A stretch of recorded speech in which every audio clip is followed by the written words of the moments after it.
Hyderabad task force ఆధ్వర్యంలోని హెచ్ఫాస్ట్ GHMC food safety అధికారులు సంయుక్తంగా మసాలా వ్యాపార కేంద్రాలపై దాడులు చేశారు. మొత్తం 13 దుకాణాలు, గోదాములను తనిఖీ చేసి సుమారు 25 టన్నుల కల్తీ మసాలా దినుసులను సీజ్ చేశారు.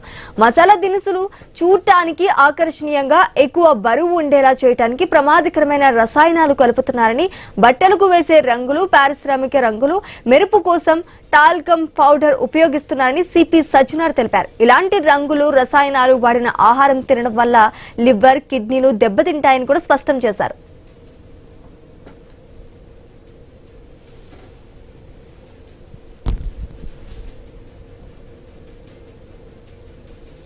ఆల్మోస్ట్ 25 టన్ మటీరియల్ ని మనము సీజ్ చేయడం జరిగింది.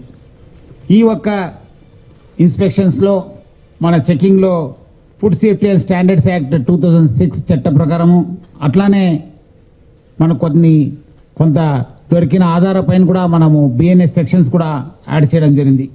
అట్లానే వాళ్ళు ఇంప్రాపర్ లేబలింగ్ ఉండింది, మిస్ బ్రాండింగ్ ఉండింది. అట్లానే వాళ్ళు చేసే ఒక టెక్నిక్ కూడా చాలా డిసెప్టివ్గా ఉండేది.